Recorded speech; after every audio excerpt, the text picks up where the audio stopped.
എല്ലാവർക്കും സലു കിച്ചണിലേക്ക് സ്വാഗതം. അപ്പൊ ഇന്ന് കുറച്ച് വൈകിട്ടാണ് ഞാൻ വെള്ളം തിളപ്പിക്കാനായിട്ട് വെച്ചത്. കാരണം രാവിലെ എടുക്കാനായിട്ട് വെള്ളം ഉണ്ടായിരുന്നു. അപ്പൊ അത് കഴിഞ്ഞ ശേഷം ഞാൻ എപ്പോഴും ഞാൻ തിളപ്പിച്ച വെള്ളം തീർന്ന ശേഷമേ അടുത്ത് തിളപ്പിച്ച് വെക്കത്തുള്ളൂ കേട്ടോ. കാരണം ഇപ്പൊ നല്ല മഴയൊക്കെ ആയത് കാരണം സത്യം പറഞ്ഞാൽ വെള്ളം കുടിക്കുന്നത് വളരെ കുറവാണ്. അതുകൊണ്ടാണ് ഇന്നിപ്പോ ഉച്ചയ്ക്ക് തിളപ്പിക്കാനായിട്ട് വെച്ചത്. ഇപ്പൊ ഞാൻ ചോറ് വെക്കാനായിട്ട് പോവാണ്. അപ്പൊ പലരും എൻ്റെ അടുത്ത് ചോദിക്കാറുണ്ട് കേട്ടോ, എങ്ങനെയാണ് കുക്കറിൽ ചോറ് വെക്കുന്നത്. ഞാൻ ഒരുപാട് പ്രാവശ്യം പറഞ്ഞു തന്നിട്ടുള്ളതാണ്. ഞാൻ ഇങ്ങനെയാണ് ചെയ്യുന്നത്. കുക്കറിൽ കുറച്ച് വെള്ളം ഇതുപോലെ ഒഴിച്ചെടുക്കും. എന്നിട്ട് അതിലേക്ക് ഈ അരി കഴുകിയ വെള്ളം അരിയോടുകൂടി കലം വെച്ച ശേഷം ഇച്ചിരി ഉപ്പിട്ടിട്ടാണ് ഞാൻ ചോറ് വെക്കണത്. അടച്ചിട്ട് പ്രഷർ കുക്കർ മൂടിയിട്ട് വെയിറ്റ് ഇട്ടിട്ടാണ് ഒരു അരമണിക്കൂർ. അതാണ് എനിക്ക് ചോറ് വേകുന്ന ഒരു ടൈം എന്ന് പറയുന്നത്. അപ്പൊ ഇതിനിടയിൽ ഞാൻ ചോറിന് വെച്ച ശേഷം വെജിറ്റബിൾസ് എടുത്തിരിക്കുകയാണ്. ഇപ്പൊ ഇന്നത്തെ താരം എന്ന് പറഞ്ഞാല് ഞാൻ വാങ്ങിയത് ഇതാണ്, ഈ പയർ. നമ്മുടെ ഇവിടെയൊക്കെ ഇതിന് വള്ളിപ്പയർ എന്ന് പറയും. നിങ്ങൾ എന്താണ് പയർ പറയുന്നത്? ചിലരിത് എനിക്കൊന്ന് അച്ചിങ്ങ എന്ന് പറയും അല്ലെ. അപ്പം എനിക്ക് ഭയങ്കര ഇഷ്ടമാണ് കേട്ടോ ഈ ഒരു സംഭവം. ഇത് തന്നെ ഒരുപാട് വെറൈറ്റി ഞാൻ ഇങ്ങനെ മാർക്കറ്റിലൊക്കെ കാണാറുണ്ട് കേട്ടോ. ചെറുതുണ്ടാവും, നീളത്തിനുള്ളതുണ്ടാവും. അപ്പൊ ഇതിനിടയിൽ നമ്മുടെ വെള്ളമൊക്കെ തിളച്ച് വന്നിട്ടുണ്ട്. ഞാൻ കുറച്ച് ജീരകം ഇട്ടിട്ടുണ്ടായിരുന്നു കേട്ടോ. ജീരക വെള്ളമാണ് ഇവിടെ ഞാൻ തിളപ്പിച്ച് വെക്കുന്നത്. എനിക്ക് ഭയങ്കര ഇഷ്ടമാണ് കേട്ടോ ഈ ജീരകം. അപ്പൊ പയർ തേനെ ഒന്ന് അരിഞ്ഞെടുക്കാണ്. അപ്പം ഞാൻ കിച്ചണിൽ കയറുന്ന സമയം ഒരേ സമയത്ത്, അതായത് ജോലിയൊക്കെ പെട്ടെന്ന് തീർത്തിട്ട് തന്നെ കിച്ചണിൽ നിന്ന് അങ്ങ് മാറും. അങ്ങനെയാണ് ചെയ്യണത് കേട്ടോ. അല്ലാതെ ഇടയ്ക്കിടയ്ക്ക് വന്ന് ചെയ്യുന്നൊരു സ്വഭാവം ഇല്ല. അപ്പൊ കുറച്ച് വെളുത്തുള്ളി ഇവിടെ ഇതുപോലെ ഒന്ന് ചതച്ചെടുക്കുകയാണ്. എന്നിട്ട് നമുക്ക് പാനിലേക്ക് ഞാൻ എണ്ണ ഒഴിച്ച് കടുകിട്ട് പൊട്ടിച്ചു. വറ്റൽമുളക് ഇതുപോലെ ഇട്ട് കൊടുക്കാണ്. അതൊന്ന് റെഡിയായി വരുമ്പോഴേക്ക് കണ്ട നമ്മളുടെ വെളുത്തുള്ളിയും ഈ പയറും കൂടി ഇതിലേക്ക് ഇട്ട് കൊടുക്കും. അപ്പൊ എളുപ്പം ഉണ്ടാക്കിയെടുക്കാൻ പറ്റുന്ന ഒരു തോരനാണ് ഞാൻ തയ്യാറാക്കണം. എന്നിട്ട് ഞാൻ ഇതോടുകൂടി തന്നെ ഉപ്പിട്ട് ഇതുപോലെ ഒന്ന് ഇളക്കി കൊടുക്കുവേ. അപ്പൊ ഇതുപോലെ ഒന്ന് ഇളക്കി കൊടുക്കുക. അപ്പൊ പരന്ന ഇതുപോലത്തെ പാൻ ആകുമ്പോഴേക്ക് പെട്ടെന്ന് നമുക്ക് റെഡിയായി കിട്ടുമല്ലോ. അപ്പൊ കുറച്ച് പയറല്ലേ ഉള്ളൂ. എന്നിട്ട് ഞാൻ പെട്ടെന്ന് റെഡിയാവാൻ വേണ്ടി ഒന്ന് മൂടി വെക്കാണ്. അപ്പൊ ഞാൻ എപ്പോഴും ഇങ്ങനെയാണ് ചെയ്യണത് കേട്ടോ. തേങ്ങ ഒരുമിച്ച് ചിരകിയിട്ട് ഫ്രീസറിൽ വെക്കും. എന്നിട്ട് ഈ സംഭവം കൊണ്ട് ഇങ്ങനെ ഇതുപോലെ കുത്തിയെടുത്ത ശേഷം എനിക്ക് ആവശ്യമുള്ളത് എടുത്തിട്ട് ഞാൻ ഒരു പാത്രത്തിലാക്കി ഇതുപോലെ ഒന്ന് ഉടച്ചെടുക്കും. അതല്ലെങ്കിൽ ചില സമയം ഞാൻ മൈക്രോവേവിൽ വെച്ച് ജസ്റ്റ് ഒന്ന് ചൂടാക്കിയിടും കേട്ടോ. ഇതിപ്പോ ചൂടാക്കുന്നൊന്നുമില്ല. ഉടച്ചെടുത്ത ശേഷം ഞാൻ മഞ്ഞൾപ്പൊടിയും മുളക് പൊടിയും പിന്നെ ചെറിയ ജീരകം ഉണ്ടല്ലോ, ക്യുമിൻ സീഡ്, അതും ഇട്ടിട്ടുണ്ട്. ചെറിയ ജീരകത്തിന്റെ പൊടി ഒരു 1/4 ടീസ്പൂണും കൂടി ചേർത്തിട്ട് കൈ കൊണ്ടൊന്ന് മിക്സ് ചെയ്ത് കൊടുക്കും. ഇതൊക്കെ നമുക്ക് പെട്ടെന്ന് റെഡി ആക്കുന്ന കറികളാണ് കേട്ടോ. അപ്പൊ ഇത് ചെറുതായിട്ട് തന്നെ ചിരകി എടുത്തിരിക്കുന്നത് കൊണ്ട് നമുക്ക് അരക്കേണ്ട ആവശ്യമൊന്നുമില്ല. അപ്പൊ ഞാൻ ഇതുപോലെ ഒന്ന് ഇളക്കി കൊടുക്കും. കണ്ട, നമ്മൾ എപ്പോഴും ശ്രദ്ധിക്കേണ്ട കാര്യം, ഈ തോരനൊന്നും നമ്മൾ വെള്ളം ഒഴിച്ച് വേവിക്കരുത് കേട്ടോ. എന്നാൽ അതിന്റെ ആ ഒരു ടേസ്റ്റും മാറും, ടെക്സ്ചറും മാറും, എല്ലാം മാറും. എന്നിട്ട് നമ്മൾ ഈ തേങ്ങാക്കൂട്ടെല്ലാം ഇട്ട ശേഷം ഒന്ന് ഇളക്കിയെടുക്കും.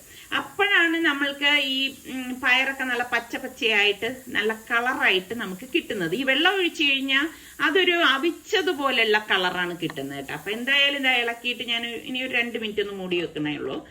2 മിനിറ്റ് കഴിഞ്ഞിട്ട് ഞാൻ ഇതുപോലെ ഒന്ന് ഇളക്കിയിട്ട് ഇനി അങ്ങ് ഗ്യാസ് ഓഫ് ചെയ്ത് കൊടുക്കും. അപ്പൊ നമ്മളുടെ പയർ തോരന് റെഡി ആയിട്ടുണ്ട്. എളുപ്പമല്ലേ ഉണ്ടാക്കി എടുക്കാനായിട്ട്. അപ്പോ ഇനി ഞാൻ പാവയ്ക്ക ഒരുപാട് നാളായി കേട്ടോ ഞാൻ പാവയ്ക്ക വാങ്ങിയിട്ട്. അപ്പൊ നല്ല ഫ്രഷ് ആയിട്ടുള്ള പാവയ്ക്ക കണ്ടപ്പോ വാങ്ങിച്ചുകൊണ്ടിരുന്നതാണ് കേട്ടോ. അപ്പൊ ഞാൻ 2 എടുത്തതിൽ പിന്നെ 1 മാറ്റി വെച്ചു. 1 മാത്രമായിട്ട് എടുക്കാന്ന് കരുതിയിട്ട് ആ പാവയ്ക്ക നെടുക ഇതുപോലെ ഒന്ന് കീറിയിട്ട് ഇതിനുള്ളിൽ ആ കുരുവൊക്കെ നമ്മൾ മാറ്റി കൊടുക്കും കേട്ടോ. പാവയ്ക്ക ശരിക്കും നമ്മൾ കഴുകുമ്പോൾ നല്ലതുപോലെ ബ്രഷ് ഇട്ട് തന്നെ കഴുകണം കേട്ടോ. കാര്യം എന്താണെന്നറിയോ, അതിന്റെ ആ ഒരു പാവയ്ക്കയുടെ ആ ഒരു പുറം കണ്ടിട്ടില്ലേ, അതിന്റെ ഇടയിലൊക്കെ അഴുക്കിരിക്കും. അപ്പൊ നമ്മൾ നല്ലതുപോലെ ഒന്ന് കഴുകിയെടുക്കണം. എന്നിട്ട് ഞാൻ ഇതിപ്പോ അത്യാവശ്യം ഒരു വലിപ്പമുള്ള പാവയ്ക്ക ആയതുകൊണ്ട് 4ആയിട്ട് കീറിയിട്ടാണ് ഇതുപോലെ ഒന്ന് അരിഞ്ഞെടുക്കുന്നത്. അപ്പൊ എനിക്കാണെങ്കിൽ ഞാൻ മുൻപൊക്കെ എപ്പോഴും പറയത്തില്ല, എനിക്ക് പാവയ്ക്ക ഭയങ്കര ഇഷ്ടമാണ്. ഇതിൻ്റെ കൂടെ ആ പച്ചമുളക് 2 കൂടി ചെറുതായിട്ടൊന്ന് അരിഞ്ഞിടുകയാണ്. ഇവിടെ ഇവർക്ക് ആർക്കും പാവയ്ക്ക വലിയ താല്പര്യമുള്ള ആൾക്കാരല്ല. അപ്പം ഞാൻ അതിന് വേണ്ടിയിട്ട് കുറച്ച് മതി കേട്ടോ. ഇഞ്ചിയും ഒരു കൊച്ചുള്ളി ഉണ്ടല്ലോ, ഒരു ചെറുതും കൂടി എടുത്ത് അതും കൂടി ഒന്ന് ക്ലീൻ ചെയ്തെടുക്കുകയാണ്. അപ്പം ഈ കുറച്ച് സാധനങ്ങൾ ഉണ്ടാക്കുക എന്ന് പറഞ്ഞാൽ അത് ഭയങ്കര പാട് തന്നെയാണ് കേട്ടോ. കാരണം നമ്മളിപ്പം മുൻപൊക്കെ ഞാൻ എല്ലാവരും ഉണ്ടായിരുന്നു. അപ്പം കുറച്ച് കൂടുതലായിട്ടൊക്കെ നമ്മൾ ഭക്ഷണം ഉണ്ടാക്കുക എന്ന് പറയുമ്പോൾ തന്നെ ഒരു സന്തോഷമാണ്. ഇപ്പൊ ഈ പറഞ്ഞ മാതിരി നമ്മൾക്ക് 3 ആളിന് ഉണ്ടാക്കുക എന്ന് പറയുമ്പോഴേക്ക് പ്രത്യേകിച്ച് പണിയില്ലാന്ന് തന്നെ പറയാം. അപ്പം ചുവന്നുള്ളിയും അതുപോലെ ഒന്ന് ചെറുതായിട്ടൊന്ന് അരിഞ്ഞെടുക്കണം. ഇഞ്ചിയും അതുപോലെ തന്നെ കുഞ്ഞായിട്ട് ഒന്ന് അരിഞ്ഞെടുക്കണം കേട്ടോ. നമുക്ക് ഇഞ്ചി ചേർത്തതായിട്ട് തോന്നത്തില്ല, അതുപോലെ ചെറുതായിട്ടൊന്ന് അരിഞ്ഞെടുത്താൽ മതി. ഇപ്പൊ ചെമ്മീൻ കിട്ടിയിട്ടുണ്ടായിരുന്നു. അപ്പൊ അത് കഴുകി വൃത്തിയാക്കിയ ശേഷം ഇഞ്ചി വെളുത്തുള്ളി പേസ്റ്റും കുരുമുളക് ഇതുപോലെ കുറച്ച് കൂടുതലായിട്ട് ചേർത്ത് കൊടുക്കും. പിന്നെ മഞ്ഞൾപ്പൊടി, മുളക് പൊടി ഇത്രയും കൂടി ചേർത്തിട്ട് ഞാൻ കുറച്ച് ഗരം മസാല പൊടി കൂടി ചേർത്ത് കൊടുക്കും കേട്ടോ. കാരണം നല്ലൊരു ടേസ്റ്റ് കിട്ടാൻ വേണ്ടിയിട്ടാണ്. പാകത്തിനുള്ള ഉപ്പും കൂടി ഇട്ടിട്ട് ഒന്ന് മിക്സ് ചെയ്ത് കൊടുക്കും. അപ്പൊ ഈ ചെമ്മീനൊക്കെ ഞാൻ വൃത്തിയാക്കിയ പാടെ തന്നെ ഇതുപോലെ തന്നെ മസാല പരട്ടിയിട്ട് ഞാൻ ഇതുപോലെ ഗ്ലാസ് കണ്ടെയ്നറിൽ ആക്കിയിട്ട് ഫ്രിഡ്ജിലേക്ക് വെക്കും. എന്നിട്ട് പൊരിക്കുന്ന സമയത്താണ് ഞാൻ പിന്നെ എടുത്തിട്ട് പൊരിക്കുന്നത് കേട്ടോ. അപ്പൊ ഞാൻ നേരത്തെ പറഞ്ഞതുമാതിരി അപ്പൊ നമുക്ക് ചൂടോടെ കഴിക്കുകയും ചെയ്യാം. ഇത് അത്രയും മസാല പുരട്ടി അത്ര നേരം ഇരിക്കുകയും ചെയ്യും. അപ്പൊ ഞാനിത് ഒന്ന് ഫ്രിഡ്ജിലേക്ക് മാറ്റുവാണ്. അപ്പൊ ഇതിനിടയിൽ നമ്മളുടെ സ്റ്റീമൊക്കെ പോയ ശേഷം ഞാൻ കുക്കർ തുറന്നു. അപ്പൊ കണ്ട കറക്റ്റ് പാകത്തിന് ചോറ് വെന്തിട്ടുണ്ട്. ഇനി ആ കുക്കറിലെ വെള്ളം ഞാൻ ഇതിലേക്ക് ഒഴിച്ചിട്ടൊന്ന് ഇളക്കിയിട്ടാണ് ഊറ്റിയെടുക്കുന്നത് കേട്ടോ. അപ്പൊ ഇങ്ങനെയാണ് ഞാൻ ചോറ് റെഡിയാക്കി എടുക്കുന്നത് കേട്ടോ. ഇത് ജയ അരിയാണ്. പലരും ചോദിക്കാറുണ്ട് ഏത് അരിയാണെന്ന്. അപ്പൊ അയല മീൻ കിട്ടിയിട്ടുണ്ടായിരുന്നു. അപ്പൊ അതൊന്ന് ഫ്രൈ ചെയ്യാൻ വേണ്ടിയിട്ട് അടുത്തൊന്ന് മസാല പൊട്ടി എടുക്കുകയാണ്. അപ്പൊ മുളക് പൊടി, മഞ്ഞൾപ്പൊടി, മല്ലിപ്പൊടി, പിന്നെ കുറച്ച് കുരുമുളക് പൊടിയും ഗരം മസാലപ്പൊടിയും പാകത്തിനുള്ള ഉപ്പ്, അത്രയും തന്നെയാണ് ഈ അയലയ്ക്ക് വേണ്ടിയിട്ടും ഞാൻ മിക്സ് ചെയ്തെടുക്കുന്നത്. അപ്പം ഇതുപോലെ ഒന്ന് മിക്സ് ചെയ്ത ശേഷം ഞാൻ ഒന്ന് മാറ്റി വെക്കാണ്. എന്നിട്ട് പിന്നീട് പൊരിച്ചെടുക്കത്തേ ഉള്ളൂ കേട്ടോ. അപ്പൊ നമ്മള് മീൻചട്ടി അടുപ്പത്തേക്ക് വെച്ചു. കുറച്ച് കടുക്, കറിവേപ്പിലേക്ക് ഇട്ടൊന്ന് ഇതുപോലെ ഒന്ന് പൊട്ടിച്ചു കൊടുക്കാണ്. ഇതുപോലെ പൊട്ടിച്ചു കൊടുത്ത ശേഷം ഞാൻ 2-3 വറ്റൽ മുളകും പിന്നെ നമ്മൾ അരിഞ്ഞു വെച്ചിരിക്കുന്ന കൊച്ചുള്ളിയും ഇഞ്ചിയും ഉണ്ടല്ലോ അതും കൂടി ഇട്ടിട്ട് ഇതുപോലെ ഒന്ന് ഇളക്കി കൊടുക്കും. ഇളക്കി കൊടുത്തിട്ട് നമ്മളുടെ പാവയ്ക്ക ഇതിലേക്ക് ഇട്ട് കൊടുക്കാണ്. എനിക്കാണെങ്കിൽ കറികളൊക്കെ വെക്കുമ്പോഴേക്ക് ഇതുപോലെ മൺചട്ടിയിലൊക്കെ വെക്കാൻ ഭയങ്കര ഇഷ്ടമാണ് കേട്ടോ. എന്നിട്ട് ഇതുപോലെ ഒന്ന് ഇളക്കിയെടുക്കും. അപ്പൊ ഇതിനിടയിൽ ഞാൻ തൈരൊന്ന് ഉടച്ചെടുക്കുകയാണ് കേട്ടോ. അപ്പൊ കുറച്ച് ലൂസായിട്ട് തൈരിനെ എടുത്തിട്ടാണ് ഉടച്ചെടുക്കുന്നത്. ഒരുപാട് ലൂസാക്കി എടുക്കരുതേ. 1/2 ടീസ്പൂൺ ചെറിയ ജീരകം, 1/2 ടീസ്പൂൺ മഞ്ഞൾപ്പൊടി, 1/2 ടീസ്പൂൺ മുളക് പൊടി, പാകത്തിനുള്ള ഉപ്പ് ഇത്രയും കൂടി ചേർത്തിട്ട് ഇതുപോലെ ഇളക്കി കൊടുക്കും. അപ്പൊ ഞാൻ മീഡിയം ഫ്ലെയിമിൽ വെച്ച് തന്നെയാണ് ഇളക്കി എടുത്തിട്ട് ഞാൻ കുറച്ച് വെള്ളം, ഒരു 1/4 കപ്പ് വെള്ളം ഇതുപോലെ ഒഴിച്ചിട്ടൊന്ന് ഇളക്കി കൊടുക്കും. അപ്പൊ വെള്ളം കുറവെന്ന് തോന്നിയോണ്ട് ഞാൻ വീണ്ടും ഒരു 1/4 കപ്പോളം, ടോട്ടൽ ഒരു 1/2 കപ്പ് വെള്ളം ഒഴിച്ചിട്ടുണ്ട്. ഒഴിച്ചിട്ട് ഇതുപോലെ ഒന്ന് ഇളക്കിയിട്ട് ഒന്ന് മൂടി വെച്ച് കൊടുക്കും. അപ്പൊ ഇത് പെട്ടെന്ന് വെന്ത് കിട്ടും. അപ്പൊ ചോറ് ഞാൻ ഊറ്റിയത് ഒന്ന് അടച്ച് മാറ്റി വെക്കുകയാണ് കേട്ടോ. അതിന്റെ ആവി ഒന്ന് പോയിട്ടാണ് ഞാൻ അടച്ചു വെക്കുന്നത്. അപ്പൊ നമ്മളുടെ പാവയ്ക്ക് കണ്ട ഞാൻ മീഡിയം ഫ്ലെയിമിൽ തന്നെ വെച്ചിരിക്കുന്നു. തീയൊന്നും കുറച്ച് വെച്ചിട്ടൊന്നും ഇല്ലായിരുന്നു കേട്ടോ. കറക്റ്റ് പരുവത്തിന് ഇതുപോലെ വെന്തിട്ട് ആ വെള്ളമൊക്കെ ഒന്ന് വറ്റി വരുന്ന സമയം നമ്മൾ പാവയ്ക്ക ഞാൻ പിടിക്കുമ്പോഴേക്കും അത് ശരിക്ക് ഉടഞ്ഞു വരുന്ന സമയത്ത് ഞാൻ കുറച്ചധികം വെള്ളം വീണ്ടും ഒഴിച്ചു കൊടുക്കും. അങ്ങനെ ഒഴിക്കാൻ കാര്യം എന്താണെന്ന് വെച്ചാൽ കണ്ട ഇത് പുളിശ്ശേരി മാമ്പഴമാണ്. അതിങ്ങനെ വാങ്ങിയിട്ട് വന്നിട്ടുണ്ടായിരുന്നു. അപ്പൊ അത് കഴുകി തോലൊക്കെ കളഞ്ഞിട്ട് ഇതിനുള്ളിലേക്ക് ഞാൻ ഇട്ട് കൊടുക്കുകയാണ് കേട്ടോ. അപ്പൊ പാവയ്ക്കയും പുളിശ്ശേരി മാമ്പഴം ഇട്ടിട്ടുള്ള ഒരു മോരുകറി എന്ന് തന്നെ പറയാം. എന്നിട്ട് ഇതുപോലെ തന്നെ ഇളക്കി കൊടുക്കും. അപ്പൊ ഇത് ഞാൻ രണ്ടാമത് വെള്ളം ഒഴിക്കാനുള്ള കാര്യം എന്താ അറിയാം, പിന്നീടാണ് ഞാൻ ഈ മാങ്ങയുടെ കാര്യം ഓർത്തത്. അപ്പൊ ആയിക്കോട്ടെ, ഇതിന്റെ കൂട്ടത്തിലായിക്കോട്ടെ എന്ന് കരുതി. അപ്പൊ നമ്മളുടെ വണ്ടി സർവീസ് ചെയ്യാനുള്ള സമയമായി ആയിട്ടുണ്ടായിരുന്നു. അങ്ങനെ സൽമാൻ സർവീസിന് കൊണ്ടുപോയിട്ട് കൊണ്ടുവന്നിരിക്കുകയാണ് കേട്ടോ. അപ്പൊ ഞങ്ങൾ ഇതിനിടയിൽ എറണാകുളത്ത് പോയിട്ടൊക്കെ വന്നപ്പോ കറക്റ്റ് സർവീസിന്റെ ടൈം, അതായത് ആ ഒരു 1000 കിലോമീറ്റർ അങ്ങനെ ഏതാണ്ട് പറയുമല്ലോ, അതായിട്ടുണ്ടായിരുന്നു. അപ്പൊ എന്തായാലും വണ്ടി കുട്ടപ്പനായിട്ട് വന്നിട്ടുണ്ട്. അപ്പൊ നമ്മളുടെ മാങ്ങ പെട്ടെന്ന് റെഡിയായി കിട്ടും കേട്ടോ. ഇതുപോലെ ഒന്ന് ഇളക്കിയെടുക്കുക. അപ്പൊ മാങ്ങയും പാവയ്ക്കയും ഇട്ടുള്ള ഒരു പുളിശ്ശേരി. ഞാൻ ഇങ്ങനെയൊക്കെ എന്തെങ്കിലും കാണുമ്പോൾ ഇങ്ങനെയൊക്കെയാണ് ചെയ്യണത് കേട്ടോ. എന്നിട്ട് നമ്മൾ ഗ്യാസ് ഓഫ് ചെയ്തിട്ട് ഈ തൈര് ഉടച്ചത് ഇതിലേക്ക് ഒഴിച്ചിട്ട് ഒന്ന് ഇളക്കി കൊടുക്കുക. അപ്പൊ പിരിയാതിരിക്കാൻ പ്രത്യേകം ശ്രദ്ധിച്ചേക്കണം. ഞാൻ ഗ്യാസ് ഓഫ് ചെയ്തിട്ടാണ് ഇതിലേക്ക് ഒഴിച്ചു കൊടുത്തിരിക്കുന്നത്. ഇതുപോലെ ഒന്ന് ഇളക്കി കൊടുക്കും. ഇളക്കി കൊടുത്ത ശേഷം കണ്ട നല്ല അടിപൊളിയാണ്.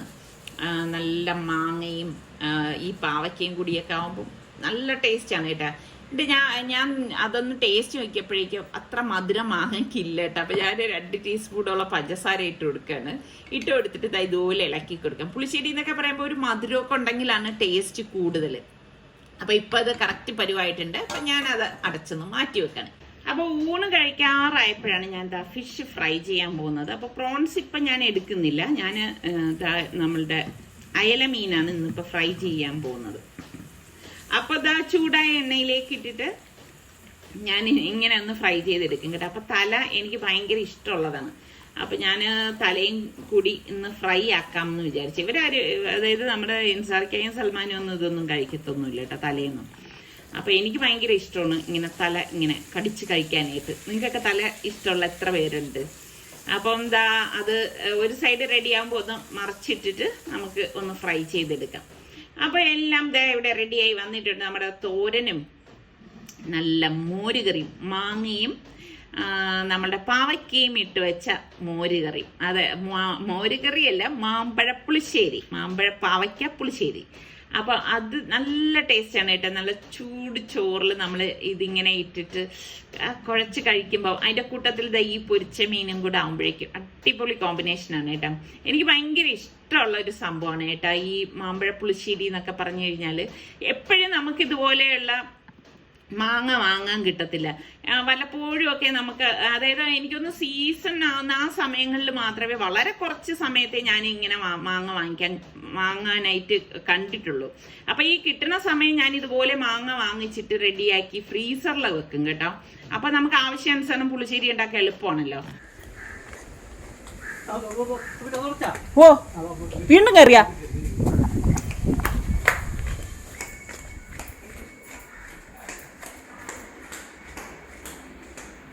എന്തൊരു സ്പീഡൊന്നും നോക്കിക്കേ. ഞാനുണ്ടല്ലോ നിസാർക്ക് ഇതൊന്നും തുറന്നു കൊടുക്കാൻ പറഞ്ഞു കഴിച്ചിട്ട് വന്നോണ്ട്. അപ്പൊ ഞാനിങ്ങനെ തുറക്കാനായിട്ട് വന്നപ്പോ ഇങ്ങനെ കിടക്കുന്നുണ്ട്. പടച്ചോ കാണിച്ചു തന്നതാണ് കേട്ടാ. പക്ഷെ പെട്ടെന്ന് തന്നെ നോക്കിക്കേ, എന്തൊരു സ്പീഡ്.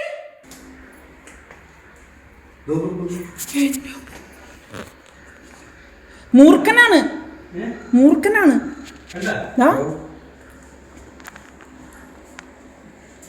വീണ്ടും വെളിയിലിറങ്ങി.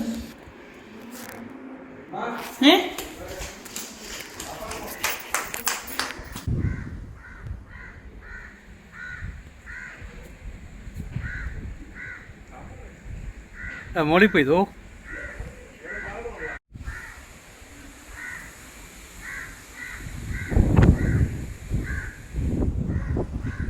നമ്മൾ ഈ വീട്ടിൽ വന്നിട്ടുള്ള ഒരു ആദ്യത്തെ സംഭവമാണ് കേട്ടോ. അപ്പൊ എനിക്ക് വല്ലാതൊരു ഭയം തോന്നി. കാരണം ഞാന് കതക് തുറന്ന് അത് ചവിട്ടിയിരുന്നു എങ്കിൽ ഇപ്പൊ ഇതായിരിക്കത്തില്ലായിരുന്നു അവസ്ഥ. അപ്പൊ അതൊന്നും എനിക്ക് ആ കണ്ട പാടെ ഷൂട്ട് ചെയ്യാനൊന്നും പറ്റിയിട്ടില്ല. അപ്പൊ ഇതിനിടെ ഞാൻ ഷൂട്ട് ചെയ്യുമ്പോൾ സൽമാൻ എന്നെ വഴക്ക് പറയുന്നുണ്ടായിരുന്നു, ഉമ്മക്ക് വ്ളോഗ് എടുക്കാനാണ് അതിനിടയിൽ ധൃതി ചെയ്യുന്നത്. അപ്പൊ ഞാൻ വന്നിട്ട് എനിക്ക് ഈ പറഞ്ഞ മാതിരി ഇതിന്റെ ഇടയിലൊക്കെ ഇരുന്ന് കഴിഞ്ഞാൽ നമ്മൾ അറിയത്തില്ലല്ലോ, ഒന്നത് മഴക്കാലം കൂടിയാണ്. അപ്പൊ ഞാൻ ഈ പടർന്നിരിക്കുന്ന ഈ കോവലൊക്കെ ഒന്ന് കട്ട് ചെയ്ത് വിട്ടുകൊടുക്കണം. പിള്ളേരൊക്കെ വരുമ്പോഴേക്കും അവരൊക്കെ ഇങ്ങോട്ടൊക്കെ വരുന്നതല്ലേ, എനിക്ക് അതൊക്കെയാണ് പേടി. അപ്പം ഇങ്ങനെ നമ്മൾ ഈ പച്ചപ്പിന്റെ ഇടയിൽ ഇതുപോലെയുള്ള ഇഴജന്തുക്കളൊക്കെ ഇരുന്നാൽ നമ്മൾ ശ്രദ്ധിക്കത്തില്ലേ. എന്നെ സംബന്ധിച്ച് എനിക്ക് ഫുൾ ടൈം ഞാൻ ഇതിന്റെയൊക്കെ ഇടയിലായിരിക്കും. അപ്പം അതൊക്കെ ഒന്ന് കട്ട് ചെയ്ത് വിടയാണ്. ഇതിപ്പോ കാട്ടുകോവലാണെന്നാണ് തോന്നുന്നത്. ഇപ്പൊ ചെടിയൊക്കെ ഇഷ്ടമാണെങ്കിലും പക്ഷെ ഇതിനെ ഭയന്നിട്ട് ഇതല്ലാതെ പിന്നെ വേറെ നിർവാഹമൊന്നുമില്ല.